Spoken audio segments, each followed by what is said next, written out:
Hey, this is Seth Macy. I am here with Matt and Keith, and we are getting a tour of Borderlands 3 Sanctuary 3. Where are we right now? Well, this is where you spawn when you fast travel to the Sanctuary 3, which serves as your player hub. It's basically the city in the sky that you come back to in between missions. We provide a lot of different features here that players will find useful. Like, what we got going on here? This is the Lost Loot Machine. If you can't or you miss some awesome piece of gear or weapon or grenade mod, you can come back for it later and it'll appear on your ship. Nice. So no more crying over lost loot. Exactly. Right. So here we are in the player quarters, and this is the bank that appears in the player quarters. So if you wanted to clear up some backpack space and save a piece of gear for later, this is where you would do it. And also new in Borderlands 3, the bank doubles as your player stash. So if you wanted to transfer a piece of gear between characters, the bank allows you to do that. So if you find a really great weapon for that's class specific, you can drop it in there and roll your other character and off to the races. It's a great home for class mods. Excellent. Yes. And I think I know what we're looking at. Well, yeah, right so here. That's the golden chest. It's back. It's cool. It's got better loot than ever. So collect some golden keys and go pick up some awesome gear. Yeah. Look at all that. Look at all that. Yeah, I think the golden keys are always pretty popular. You can get some in game, but you can also get them online through various means. You know, like Randy likes to give them out over Twitter and whatnot. So moving along, we're going to come up to Marcus Munitions here on the right. This is Marcus's store aboard Sanctuary 3. A little bit different than before. A little bit.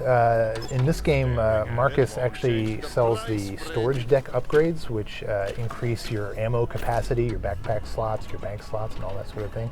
And in Borderlands 3, he sells them with cash as opposed to Iridium, which is what we did in BL2. And that means that's one of the ways that we're making sure that the cash economy remains relevant. All right, so you don't have like 2.5 million. Right, exactly. Yeah. Down here, you'll see the shooting range. It's a level up from Borderlands 2. This time around, you've got a little mini game involved where cardboard slide outs of enemies will pop out, and you can try to shoot them to up your max score. Yeah, we've got some challenges associated with that this time, so you can earn some cool rewards. Down here, you'll see this is Ellie's garage. All those car parts down there, those are tied to her crew challenge. Are those the glowing orange? Yep, that wheel back there, that car part on the wall there. Crew challenges. This time around, we've got a lot of basically in all of our different maps, our characters have given a specific goal. So Ellie wants you to collect car parts. Finding them in the field, stealing the car, taking them back to a catch ride will actually unlock the part for your own customization. Right, and we've got a ton of different customizations, and that's weapons, that's paint jobs, that's different wheels, that's different boosters, and you can get those for all three of the main car classes. And they're functional too, like the weapons are different weapons. Yes, that's absolutely true. Yeah. And this is Claptraps Closet here, and we briefly were looking at his new friend that he's building. What's up with the disco ball here? Well, he's Claptrap. Oh, okay. Disco balls are kind of his thing. Sure. Is that something that's there all the time, or do you have to unlock that? Claptrap and his girlfriend is a crew challenge similar to the hijack parts. Okay. So this is Crazy Earl. He's back. This time around, he's actually selling cosmetics and customizations. So he's got echo skins, weapon skins, and all that. Next to him, you've got the Veteran Rewards. This is sort of an Iridium vending machine. It's where you can purchase a lot of like the top-end gear. It also gives you access to what would otherwise only be like end-game parts for your weapons. And you can get trinkets. What are those? Trinkets are cool little attachments for your gun. So you might find a toaster that's like a bauble from your gun. Right, and guns have custom skins that you can apply to them in Borderlands 3. And some of those weapons that you can purchase from the Veteran Reward vending machine there allow you to, the gun might have class-specific bonuses applied to it, so they're really the top-tier weapons. Oh, here's Moxie. Slots are back. Yes, and they're better than ever. So this time there's 4 slot machines. Each one is themed a little bit. So you've got one that's the loot boxer right there on the left as you first entered. It's got all your guns. You've also got one that's dedicated more to shields and grenades, and you've got one also that costs Iridium. It's going to give you a lot of that cool endgame gear. You'll also see the legend at the top above the reels, which kind of specifies what you'll win for what combination of. So if you just want to go in there and say, I want to see if I can win a grenade. Absolutely. Excellent. Yeah, so we already talked a little bit about, Ellie's got crew challenges, and Claptrap's got one where he's trying to build a friend for himself, and to do this, the players are challenged with finding dead Claptrap robots throughout the universe and salvaging parts from them, which, as you salvage parts, Claptrap will add another part to his new friend that he's building. You also have Zero. Zero's this time around, he's got a wanted board, or a bounty board basically, and he wants you to go around and kill some targets of opportunity for him. So we've got these rare kill missions, which are awesome. Basically, we've got some special enemies. They'll spawn on a level. If I kill it, it's sort of an event that gets triggered so that my friends may then accept a mission to kill the enemy as I had killed them. Kind of prompting this viral gameplay to build a community with friends, like, hey, I killed blah, blah, blah. Did you see that? Or, yeah.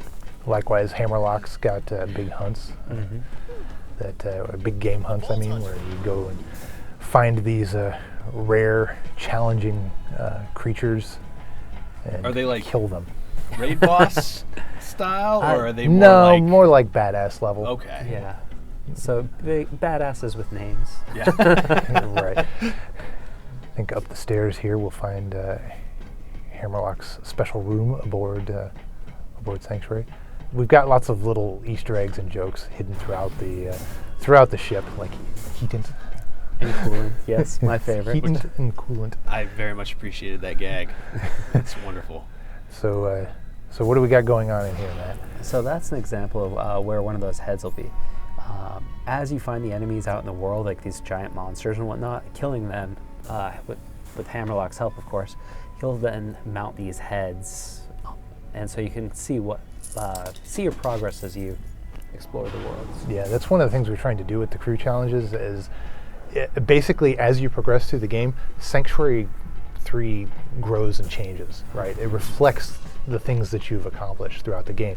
And sometimes these are optional things like challenges, and so that'll add to the decorations in Hammerlock's room. But other times, something major will happen as part of the plot progression, and now there's something changed about Sanctuary 3. Sure. And then of course, when you're on Sanctuary 3, there are 4 crew quarters rooms, 1 for each player. And because the quarters are customized by the player, when you go in there, you can look at each other's rooms. You can hang up. There's weapon racks for your favorite weapons. That if you want to show off to your friends, you can put a favorite pistol or SMG or whatever on these weapon racks, and other people will see that in co-op. So here we are in Tanis's lab. Tanis plays a much bigger role in Borderlands 3 than she has in past games. She is, as always, our Iridian and Vault specialist, but she is also our medic in this game. She is handling health vending machines and things like that. So here we are coming to the bridge of Sanctuary 3. So we get to look out the front windshield here. I don't think it's a windshield when you're on a spaceship, but anyway, outside you can see Pandora. There's Claptrap. He's plugging a hole in the windscreen for us there. Also, since this is a spaceship, a functioning spaceship that allows you to travel between planets, each planet has a very unique, cool appearance. So as you travel from place to place, you'll see something different outside these windows. And in the center back there, you would see the. That's basically our means of traveling different planets. You can interact with that. The hologram atop will change based upon where your destination is. You can confirm it, and then the spaceship will actually play a warp, and you'll travel to the other planets area. Matt and Keith, thanks so much for the tour of Sanctuary 3. That was Sanctuary 3 from Borderlands 3. For more Borderlands 3, keep watching IGN First right here on IGN.